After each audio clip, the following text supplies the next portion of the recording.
What's up, internet? Today we're diving into a place you probably haven't seen on your TikTok feed, Uzbekistan. I'll be honest, I expected sand, camels, and maybe some questionable Wi-Fi. But Uzbekistan? It's a mystery box of awesome. I came out a changed man, one who's seen subway stations fancier than Beverly Hills mansions, and enough rice to feed an army. This trip was a roller coaster of wait what moments, and I'm here to spill all the tea, literally. We're about to bust myths, confirm legends, and maybe convince you to book a ticket. Buckle up. I'm showing you the 7 things that absolutely blindsided me in Uzbekistan. Let's get into it. First up, the Tashkent Metro. I'll be honest, I thought I knew what to expect. I pictured the usual, a bit of grime, the echo of screeching brakes, maybe a few flickering lights overhead. But the moment I stepped inside, I realized I was in for something completely different. Instead of the drab, utilitarian stations I'm used to, I was greeted by chandeliers that wouldn't look out of place in a palace, and marble columns that seemed to stretch on forever. The air felt almost reverent, like I'd stumbled into a grand hall rather than a subway. And it only got better. Each station is its own universe. One moment you're wandering through a Roman palace, the next you're stepping into a futuristic sci-fi dreamscape. Alashur Navoy Station is all regal arches and blue mosaics, while Kosmonaftlar looks like a tribute to space travel, with glowing orbs and cosmic murals. I found myself surrounded by more art in a single subway ride than I've seen in some of the world's most famous museums. The walls, the ceilings, even the floors are covered in intricate designs and vibrant colors, and yet, the locals? They barely glance up as if this is just another Tuesday. Meanwhile, I'm the obvious outsider, gawking at every detail, snapping photos like a tourist on their first Disneyland trip. I couldn't help myself. Every corner revealed something new and spectacular. The opulence is almost overwhelming. There are mosaics that shimmer in the light, statues that look like they belong in a gallery, and ceilings so elaborately decorated you risk a neck cramp just trying to take it all in. It's a feast for the eyes, and honestly, for the soul. Now every other subway I've ever taken feels like a punishment in comparison. Where's my gold trim?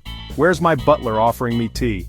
Suddenly the plain gray stations back home seem even duller than before. The Tashkent Metro doesn't just get you from point A to point B, it makes you rethink what public transport can be. It's not just a way to travel, it's an experience that makes you question your own city's life choices. Why settle for boring when you could have beauty? My commute back home? It's a return to beige tiles, fluorescent lights, and a general sense of disappointment. I never thought I'd miss a subway, but here we are. So surprise number 1, Uzbekistan's metro stations are so beautiful they'll ruin public transport for you forever. You've been warned.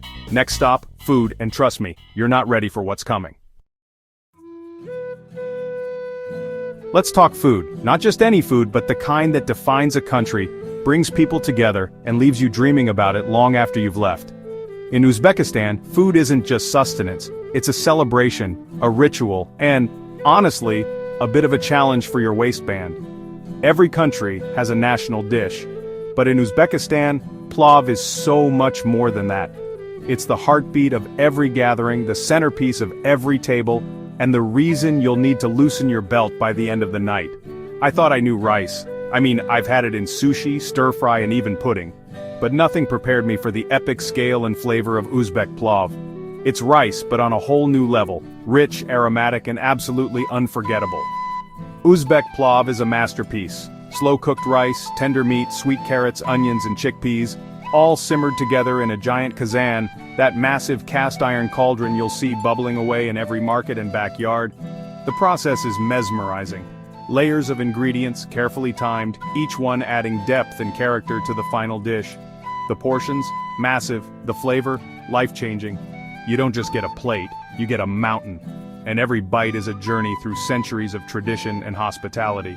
Plov isn't just food, it's a cultural event. It's the dish that marks every milestone, from weddings to holidays to the simple joy of having friends over. When plov is served, you know something special is happening. Weddings, business meetings, random Tuesdays, plov is always on the table. It's the great equalizer, bringing together people from all walks of life, all for the love of this one incredible dish. There are entire centers dedicated to it, like the legendary Plov Center in Tashkent, where chefs have spent decades perfecting their craft. Watching them work is like witnessing a culinary ballet, each movement precise, each ingredient treated with reverence. The anticipation builds as the chef scoops out steaming plov, the aroma filling the air and drawing a crowd. It's not just about eating, it's about the spectacle, the tradition, and the shared excitement. I ate so much plov I think my blood type changed. Seriously, after a few days in Uzbekistan, you start to wonder if you're more rice than human. Every family has their own secret recipe passed down through generations. Some add more carrots, others swear by a special blend of spices, and everyone is convinced their version is the best. The debates can get heated, but it's all part of the fun. Eating plov is communal, ceremonial, and yes, sometimes even competitive. Who can eat the most? Who gets the coveted crust at the bottom of the kazan? It's a friendly rivalry that brings everyone closer. You don't just eat it, you experience it. The first bite is always a revelation, the perfect balance of flavors, the warmth, the comfort. It's a dish that feeds your soul as much as your stomach. Prepare your stomach and your soul because once you've had real Uzbek plov, you'll never look at rice the same way again. It's a culinary adventure that leaves a mark. You'll come home, try to recreate it, and fail, but you'll never forget it. The taste, the memories, the laughter around the table, they stay with you, long after the last grain of rice is gone. Plov, the delicious burden you'll gladly carry both in your heart and, let's be honest, in your stomach. Next up, the Wi-Fi struggle. Let's get real. Uzbekistan's internet is vintage. Think dial-up speeds with a side of existential crisis. Free Wi-Fi signs, lies, full bars, false hope. Uploading an Instagram story felt like launching a Mars mission with a slingshot. Sending a message was like dispatching a carrier pigeon and hoping for the best. Eventually I embraced the digital detox, offline maps, screenshots, and actually talking to people. It's frustrating but also freeing. You're forced to look up and experience the world. My advice? Set your expectations low, tell your family you haven't disappeared, and enjoy the break. Read a book, talk to a human, or just stare at a wall. It'll load faster than most websites. It's all part of the charm, sort of. Now let's talk about bread. Think you know bread? Think again. In Uzbekistan, naan is sacred. It's round, stamped, baked in a clay oven, and treated with more respect than some countries treat their flags. There are rules: never place it upside down, never cut it with a knife, always break it by hand. Bread is shared, never wasted, and even stale loaves are left out for birds or those in need. I learned to carry my naan like a newborn, always right side up, breaking it with trembling hands. Bread here is a symbol of life, respect, and community. When someone offers you bread, they're offering you a piece of their culture. It made me rethink how casually we treat food elsewhere. In Uzbekistan, bread is precious and ridiculously delicious. Next, let's talk about tea. If plov is king, tea is the queen running the show. I'm a coffee guy, but in Uzbekistan, coffee is rare and tea is everywhere. Green tea, kok choy, is the national drink, served in handleless bowls called pialas. There's a ritual pour back, repeat.